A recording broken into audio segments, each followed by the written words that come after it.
ಓಂ ಶ್ರೀ ಗುರು ಬಸವಲಿಂಗಾಯ ನಮಃ. ಓಂ ನಮಃ ಶಿವಾಯ. ಸರ್ವರಿಗೂ ಭಕ್ತಿಯ ಶರಣು ಶರಣಾರ್ಥಿ. ನಾನು ನಿಮ್ಮ ಯೋಗ ಗುರು ಶ್ರೀಮತಿ ಜ್ಯೋತಿ ವೈದ್ಯ ಶ್ರೀ ಚನ್ನಬಸವಣ್ಣ, ಶ್ರೀ ಗಂಗಾ ಯೋಗ ನಿಸರ್ಗ ಚಿಕಿತ್ಸಾ ಹಾಗೂ ಆಯುರ್ವೇದ ಸಂಶೋಧನಾ ಕೇಂದ್ರ, ಹುಬ್ಬಳ್ಳಿ, ಧಾರವಾಡ ಹಾಗೂ ಬೆಂಗಳೂರು. ವೀಕ್ಷಕರ, ಇವತ್ತಿನ ಸಂಚಿಕೆಯಲ್ಲಿ ಹಣ್ಣನ್ನು ಸೇವಿಸುವಂಥ ಸರಿಯಾದ ವಿಧಾನದ ಬಗ್ಗೆ ಮಾಹಿತಿಯನ್ನು ನೋಡೋಣ. ಹಣ್ಣಲ್ಲಿ ಖಂಡಿತವಾಗಿಯೂ ಒಳ್ಳೆಯ ರೀತಿಯ ಪೋಷಕ ತತ್ವಗಳು ನಮಗೆ ಸಿಗ್ತದೆ. ಆದರೆ ಅದು ಸರಿಯಾಗಿ ನಮಗೆ ಸಿಗಬೇಕು ಅಂತ ಹೇಳಿದರೆ ಸೇವಿಸುವ ಒಂದು ಆಹಾರ ಪದ್ಧತಿಯೂ ಕೂಡ ಸರಿಯಾಗಿರಬೇಕು, ಕ್ರಮವೂ ಕೂಡ ಸರಿಯಾಗಿರಬೇಕು. ಅದು ಸರಿಯಾಗಿಲ್ಲದೆ ಇದ್ದರೆ ಏನಾಗ್ತದೆ, ಅದು ನಮ್ಮ ದೇಹಕ್ಕೆ ಉಪಯೋಗ ಆಗೋದಿಲ್ಲ. ಹಾಗಾಗಿ ಹಣ್ಣನ್ನು ಸೇವಿಸುವಂಥ ಸರಿಯಾದ ವಿಧಾನವನ್ನು ತಿಳಿದ್ರೆ ನಮ್ಮ ಆರೋಗ್ಯ ಚೆನ್ನಾಗಿರ್ತದೆ. ನಾವೇನು ತಪ್ಪುಗಳನ್ನ ಮಾಡ್ತೀವಿ ಹಣ್ಣನ್ನು ಸೇವಿಸುವಾಗ ಅಂತ ಹೇಳಿದ್ರೆ, ಮೊದಲೇದಾಗಿ ಹಾಲು ಮತ್ತು ಹಣ್ಣನ್ನು ಸೇರಿಸಿ ತೆಗೆದುಕೊಳ್ಳುವಂಥದ್ದು.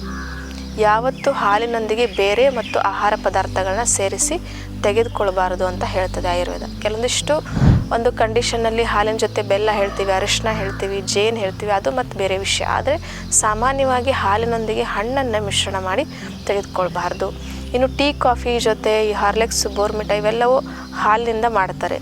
ಈ ಟೀ ಕಾಫಿ ಒಂದು ಕಷಾಯದಲ್ಲಿ, ಅದೊಂದು ಸಾಲಿಡ್ ಫಾರ್ಮಲ್ಲಿ ಅದರ ಜೊತೆ ಹಾಲನ್ನು ಮಿಕ್ಸ್ ಮಾಡಿ ತೆಗೆದುಕೊಳ್ಳೋದ್ರಿಂದ ಕೂಡ ಅದು ವಿರುದ್ಧ ಆಗ್ತದೆ.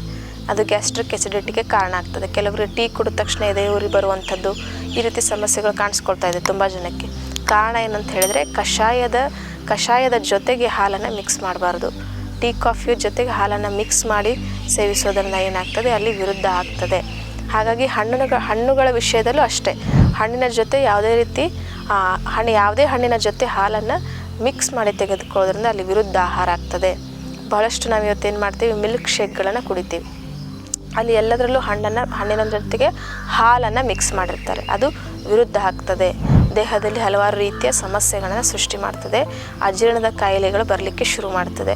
ಹೀಗಾಗಿ ಹಣ್ಣನ್ನು ಸಪ್ರೇಟಾಗಿ ಸೇವಿಸಬೇಕು, ಹಾಲನ್ನು ಸಪ್ರೇಟಾಗಿ ಸೇವಿಸಬೇಕು. ಹಾಲಿನ ಜೊತೆಗೆ ಯಾವುದೇ ರೀತಿಯ ಹಣ್ಣುಗಳನ್ನು ಮಿಶ್ರಣ ಮಾಡಿ ಸೇವಿಸೋದನ್ನು ನಾವು ನಿಲ್ಲಿಸಬೇಕು. ತುಂಬ ಜನ ನಾವೇನು ಮಾಡ್ತೀವಿ, ಬಾಳೆಹಣ್ಣು ಮತ್ತು ಹಾಲನ್ನು ತಿನ್ನೋದು ರೂಢಿ ಇರ್ತದೆ. ಅದು ವಿರುದ್ಧ ಆಹಾರ ಆಗ್ತದೆ.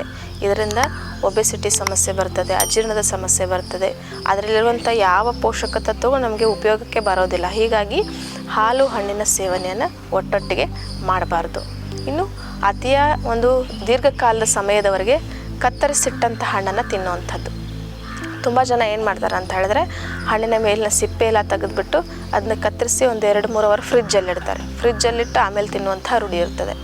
ಇನ್ನು ಬಾಕ್ಸ್ಗೆ, ಲಂಚ್ ಬಾಕ್ಸ್ಗೆ, ಟಿಫನ್ ಬಾಕ್ಸಿಗೆಲ್ಲ ಹಣ್ಣು ತೊಗೊಂಡು ಹೋಗೋರು ಇರ್ತಾರೆ. ಅದನ್ನು ಹೇಗಿರುತ್ತೆ ಹಾಗೆ ತೊಗೊಂಡು ಹೋಗಿ ಅಲ್ಲೇ ತಿನ್ಬೇಕು. ನೀವೇನು ಮಾಡ್ತೀರ, ಅದನ್ನು ಮತ್ತೆ ಮೇಲ್ಗಡೆ ಇರುವಂಥ ಸಿಪ್ಪೆ ಸುಲಿದು ಅದನ್ನು ಕಟ್ ಮಾಡಿ ಬಾಕ್ಸಲ್ಲಿ ಹಾಕ್ಕೊಂಡು ಹೋಗೋದ್ರಿಂದ ಏನಾಗ್ತದೆ, ಹಣ್ಣನ್ನು ತುಂಬ ಹೊತ್ತಿನವರೆಗೂ ಕತ್ತರಿಸಿಟ್ಟಾಗ ಏನಾಗ್ತದೆ, ಅಲ್ಲಿ ಇನ್ಫೆಕ್ಷನ್ಗಳು ಶುರು ಆಗ್ತದೆ. ಅಲ್ಲಿ ಹಲವಾರು ರೀತಿಯ ಬ್ಯಾಕ್ಟೀರಿಯಾಗಳು ಬಂದು ಸೇರಿಕೊಳ್ತದೆ, ಆಹಾರ ಕಲುಷಿತ ಆಗ್ತದೆ. ಮತ್ತು ಹಣ್ಣನ್ನು ತಿನ್ನೋದ್ರಿಂದ ಹಲವಾರು ರೀತಿಯ ಸಮಸ್ಯೆಗಳು ಸೃಷ್ಟಿಯಾಗ್ತದೆ. ಹೀಗಾಗಿ ಹಣ್ಣನ್ನು ತುಂಬ ಹೊತ್ತು ಕತ್ತರಿಸಿಟ್ಟು ತಿನ್ನೋದ ರೂಢಿಯನ್ನು ಬಿಡಬೇಕು. ಯಾವಾಗ ತಿನ್ಬೇಕು ಅನಿಸ್ತದೆಯೋ ಆವಾಗನೇ ಹಣ್ಣನ್ನು ಕತ್ತರಿಸಿ ತಿನ್ನೋದನ್ನು ರೂಢಿ ಮಾಡಿಕೊಳ್ಬೇಕು. ಊಟ ಆದ ತಕ್ಷಣ ಹಣ್ಣು ತಿನ್ನುವಂಥದ್ದು. ಊಟ ಆದ ತಕ್ಷಣ ಹಣ್ಣನ್ನು ತಿನ್ನೋದ್ರಿಂದ ಕೂಡ ಅಜೀರ್ಣದ ಸಮಸ್ಯೆ ಬರ್ತದೆ. ಇನ್ನು ಊಟ ಆದ ತಕ್ಷಣ ಕೆಲವೊಂದಿಷ್ಟು ಜನ ಏನು ಹೇಳ್ತಾರೆ, ಬಾಳೆಹಣ್ಣನ್ನು ತಿನ್ಬೋದು ಅಂತ ಹೇಳಿ. ಊಟ ಆದ ತಕ್ಷಣ ತಿನ್ನಬಾರ್ದು. ಊಟ ಆಗಿ ಸ್ವಲ್ಪ ಗ್ಯಾಪ್ ಇರಬೇಕು ಊಟಕ್ಕೆ ಮತ್ತು ಹಣ್ಣು ತಿನ್ನೋದಕ್ಕೆ. ಆವಾಗೇನು, ನೀವು ಬಾಳೆಹಣ್ಣನ್ನು, ಮಾವಿನ ಹಣ್ಣು, ಇವೆರಡು ಹಣ್ಣನ್ನು ನೀವು ಸೇವಿಸ್ಬೋದು. ಆದರೆ ಸ್ವಲ್ಪ ಅಂತರ ಇರಬೇಕು. ಇಲ್ಲ ಊಟ ಆದ ತಕ್ಷಣ ತಿಂದರೆ ಏನಾಗ್ತದೆ, ನಮ್ಮ ಫುಡ್ಡನ್ನು, ನಾವು ಸೇವಿಸಿರುವಂಥ ಆಹಾರವನ್ನು ಜೀರ್ಣ ಮಾಡಲಿಕ್ಕೆ ವೆರೈಟಿ ಆಫ್ ಎಂಜೈಮ್ಸ್ಗಳು ನಮ್ಮ ದೇಹದಲ್ಲಿ ಬಿಡುಗಡೆ ಆಗ್ತದೆ. ಆವಾಗ ಹಣ್ಣು ಒಂದು ಜೀರ್ಣ ಆಗುವಂತಹ, ತೆಗೆದುಕೊಳ್ಳುವಂಥ ಸಮಯ ಬೇರೆ, ನಾವು ಸೇವಿಸಿರುವಂಥ ಆಹಾರ, ಊಟ ಜೀರ್ಣ ಆಗಲಿಕ್ಕೆ ತೆಗೆದುಕೊಳ್ಳುವಂಥ ಸಮಯ ಬೇರೆ ಬೇರೆ ಆಗಿರ್ತದೆ. ನಾವು ಆಟೋಮೆಟಿಕ್ಕಾಗಿ ಎರಡೂ ಒಂದೇ ಸಾರಿ ಹಾಕಿದಾಗ ಏನಾಗ್ತದೆ, ಅಲ್ಲಿ ಅಜೀರ್ಣದ ಸಮಸ್ಯೆ ಬರ್ತದೆ, ಎಂಜೈಮ್ಸ್ಗಳು ಸರಿಯಾಗಿ ಬಿಡುಗಡೆ ಆಗೋದಿಲ್ಲ. ಹೀಗಾಗಿ ಊಟ ಆದ ನಂತರ ಹಣ್ಣನ್ನು ಸೇವಿಸಬೇಕು ಅನ್ನೋರು ಸ್ವಲ್ಪ ಗ್ಯಾಪ್ ಕೊಟ್ಟು, ಸ್ವಲ್ಪ ಮಧ್ಯೆ ಸಮಯವನ್ನು ತೆಗೆದುಕೊಂಡು ಹಣ್ಣನ್ನು ಸೇವಿಸಬೇಕು. ಇನ್ನು ತುಂಬ ಜನಕ್ಕೆ ಜ್ಯೂಸ್ ಕುಡಿಯುವಂಥ ರೂಢಿ ಇರ್ತದೆ. ಜ್ಯೂಸು ಕೂಡ ಒಳ್ಳೆಯದು, ಬಟ್ ಹಣ್ಣನ್ನು ಕಂಪೇರ್ ಮಾಡಿದಾಗ ಜ್ಯೂಸ್ಗಿಂತ ಹಣ್ಣನ್ನು ಸೇವಿಸೋದು ಉತ್ತಮ. ಯಾಕಂತ ಹೇಳಿದ್ರೆ ಅದನ್ನು ಅಗದು ತಿನ್ನುವಾಗ ಏನಾಗ್ತದೆ, ಈ ನಮ್ಮ ಬಾಯಲ್ಲಿರುವಂಥ ಈ ಜೊಲ್ ಅಂತ ಏನು ಹೇಳ್ತೀವಿ, ಅದೇನಾಗ್ತದೆ, ಆ ರಸಗಳ ಉತ್ಪಾದನೆ ಆಗ್ತದೆ, ಅಲ್ಲಿ ಎಂಜೈಮ್ಸ್ಗಳ ಉತ್ಪಾದನೆ ಆಗ್ತದೆ. ಈಗ ಫ್ಯಾಟ್ ಇರ್ತದೆ, ಫ್ಯಾಟನ್ನು ಕರಗಿಸ್ಲಿಕ್ಕೆ, ಕಾರ್ಬೋಹೈಡ್ರೇಟನ್ನು ಕರಗಿಸ್ಲಿಕ್ಕೆ, ಪ್ರೋಟೀನನ್ನು ಕರಗಿಸ್ಲಿಕ್ಕೆ ಬಾಯಿಂದನೇ ನಮ್ಮ ಜೀರ್ಣಕ್ರಿಯೆ ಶುರು ಆಗ್ತದೆ. ಅಗೆದು ತಿನ್ನೋದ್ರಿಂದ ಏನಾಗ್ತದೆ, ಅಲ್ಲಿ ಸಂದೇಶಗಳು ಸರಿಯಾಗಿ ರವಾನೆಯಾಗಿ ಏನಾಗ್ತದೆ, ಅದು ಕರಗಲಿಕ್ಕೆ, ಅದು ಜೀರ್ಣ ಆಗಲಿಕ್ಕೆ ಬೇಕಾದಂತಹ ಎಂಜೈಮ್ಸ್ಗಳು ಸರಿಯಾಗಿ ಬಿಡುಗಡೆ ಆಗೋದ್ರಿಂದ ಏನಾಗ್ತದೆ, ಅದು ಜೀರ್ಣ ಚೆನ್ನಾಗಾಗ್ತದೆ. ನಾವು ಜ್ಯೂಸು ನೋಡಿ, ಒಂದು ಆ್ಯಪಲ್ ತಿನ್ನಬೇಕಂದ್ರೆ ಕನಿಷ್ಠ ಒಂದು 10 ನಿಮಿಷ ಟೈಮ್ ತೊಗೋತೀವಿ. ಅದೇ ಒಂದು ಜ್ಯೂಸ್ ಕುಡಿಬೇಕಂತ ಹೇಳಿದ್ರೆ ಒಂದು 2 ನಿಮಿಷದಲ್ಲಿ ಕುಡಿದು ಮುಗಿಸ್ಬಿಡ್ಬೋದು. ಅಂದರೆ ತುಂಬ ಬೇಗ ಕುಡಿದು ಮುಗಿಸ್ಬೋದು, ಆದರೆ ಅಲ್ಲಿ ಸರಿಯಾದ ಎಂಜೈಮ್ಸ್ಗಳು ಬಿಡುಗಡೆ ಆಗೋದಿಲ್ಲ. ಹೀಗಾಗಿ ನಿಮಗೆ ಆಪ್ಷನ್ ಇದ್ದರೆ, ಹೊರಗಡೆ ಆದರೆ ನೀವೇನೋ ಜ್ಯೂಸ್ ಸೆಂಟ್ರಲ್ಲಿ ಜ್ಯೂಸ್ ಕುಡಿತಾ ಇದ್ದೀರಾ ಹಾಗೆ ಅಂತ ಹೇಳಿದ್ರೆ ನೀವು ಕುಡಿಬೋದು. ಆದರೆ ಮನೆಯಲ್ಲಿ ಸಾಧ್ಯವಾದಷ್ಟು ಜ್ಯೂಸಿನ ಬದಲಾಗಿ ಹಣ್ಣನ್ನೇ ತಿನ್ನೋದ್ರಿಂದ ಹೆಚ್ಚು ಲಾಭವನ್ನು ಪಡಿಬೋದು. ಇನ್ನು ನಮ್ಮಲ್ಲಿ ಹಣ್ಣು ತಿನ್ನೋದರಲ್ಲಿ ಒಂದು ರೂಢಿ ಇದೆ. ಏನಿದೆ ಅಂತ ಹೇಳಿದ್ರೆ, ಹೆಚ್ಚು ವಿದೇಶಿ ಹಣ್ಣುಗಳನ್ನು ತಿನ್ನೋದು, ರಫ್ತು ಮಾಡಿಕೊಂಡು ಅಂದರೆ ಇಂಪೋರ್ಟ್ ಮಾಡಿದಂತಹ ಫ್ರೂಟ್ಸನ್ನು ತಿನ್ನುವಂಥದ್ದು, ಬೇರೆ ಕಡೆಯಿಂದ ತರಿಸ್ಕೊಂಡು ತಿನ್ನುವಂಥದ್ದು.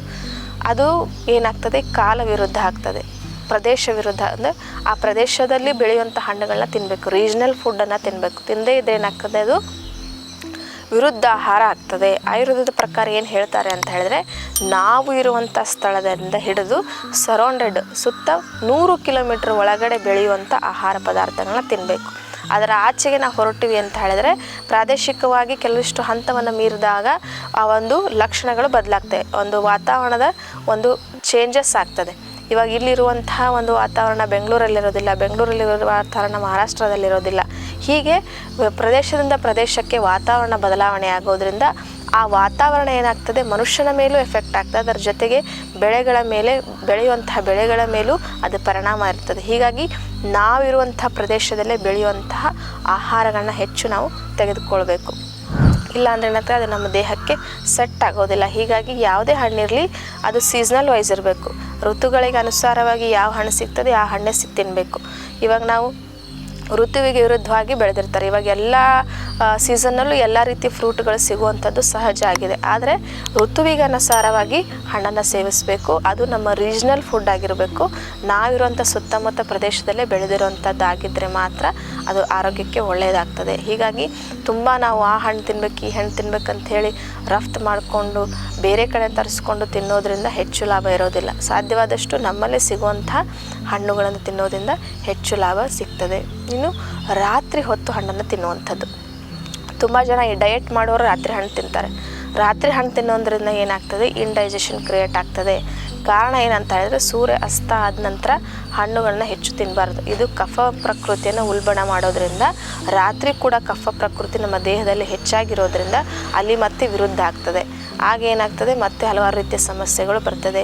ಈ ಅಲರ್ಜಿ ಸಮಸ್ಯೆ ಇರುವವು ರಾತ್ರಿ ಹಣ್ಣು ತಿಂದರೆ ಶೀತ, ಕೆಮ್ಮು, ನೆಗಡಿ, ಈಗ ಗಂಟ್ಲು ಇನ್ಫೆಕ್ಷನ್, ಈ ರೀತಿ ಸಮಸ್ಯೆಗಳು ಶುರು ಆಗ್ತದೆ. ಹೀಗಾಗಿ ರಾತ್ರಿ ಹಣ್ಣನ್ನು ಸೇವಿಸೋದನ್ನು ನಿಲ್ಲಿಸಬೇಕು. ಅದರ ಬದಲಾಗಿ ರಾತ್ರಿ ಸೂಕ್ತ ಅಂತ ಹೇಳಿದ್ರೆ ಹಾಲು. ಆಯುರ್ವೇದದ ಪ್ರಕಾರ ರಾತ್ರಿ ಸೇವಿಸುವಂತಹ ಬೆಸ್ಟ್ ಆಹಾರ ಅಂತ ಹೇಳಿದ್ರೆ ಅದು ಹಾಲು. ಅದು ದೇಸಿ ಹಸುವಿನ ಹಾಲಾಗಿರಬೇಕು. ಆ ಹಾಲನ್ನು ಸೇವಿಸೋದ್ರಿಂದ ಕಂಪ್ಲೀಟ್ ಫುಡ್ ರಾತ್ರಿ ನಮಗೆ ಸಿಗ್ತದೆ ಅಂತ ಹೇಳಲಾಗ್ತದೆ. ಹೀಗಾಗಿ ಹಾಲು ಹಣ್ಣನ್ನು ಒಟ್ಟಿಗೆ ಸೇವಿಸಬಾರ್ದು. ಅದು ರಾತ್ರಿ ಕೂಡ ಕೆಲವರು ಹಾಲನ್ನು ಒಟ್ಟಾಗಿ ತಿಂದು ಮಲಗ್ತಾರೆ. ಹಾಗೂ ಕೂಡ ಮಾಡಬಾರ್ದು. ನೀವು ತಿನ್ನೋ ಹಾಗಿದ್ರೆ ಬೆಳಗ್ಗೆ ಮಧ್ಯಾಹ್ನ ತಿನ್ನಬೇಕು. ಇಲ್ಲಾಂದರೆ ರಾತ್ರಿ ಬರೀ ಹಾಲನ್ನು ತೆಗೆದುಕೊಂಡು ಮಲ್ಕೋಬೇಕು. ಇಲ್ಲ ಅಂತ ಹೇಳಿದ್ರೆ ಅದು ವಿರುದ್ಧ ಆಗಿ ಯಾವುದೇ ರೀತಿಯ ಉಪಯೋಗ ನಮ್ಮ ದೇಹಕ್ಕೆ ಆಗೋದಿಲ್ಲ. ಇಂಥ ಸಣ್ಣ ಪುಟ್ಟ ತಪ್ಪುಗಳಿಂದ ಅಷ್ಟೆಲ್ಲ ದುಡ್ಡು ಖರ್ಚು ಮಾಡಿ ಹಣ್ಣು ತಿಂತಾ ಇರ್ತೀರ. ಅದು ಸರಿಯಾಗಿ ದೇಹಕ್ಕೆ ಸಿಗದೇ ಇದ್ದರೆ ದುಡ್ಡು ವ್ಯರ್ಥ ಆಗ್ತದೆ, ನಿಮ್ಮ ಆರೋಗ್ಯವೂ ಕೆಡ್ತದೆ. ಹೀಗಾಗಿ ಈ ಸಣ್ಣ ಪುಟ್ಟ ಬದಲಾವಣೆಗಳನ್ನ ಮಾಡ್ಕೊಳ್ಳೋದ್ರಿಂದ ನಮಗೆ ಹಣ್ಣಿನ ಲಾಭವನ್ನು ಪಡಿಬೋದು ಅನ್ನೋ ಮಾತನ್ನು ತಿಳಿಸ್ತಾ ಎಲ್ಲರಿಗೂ ಭಕ್ತಿಯ ಶರಣಾರ್ಥಿ.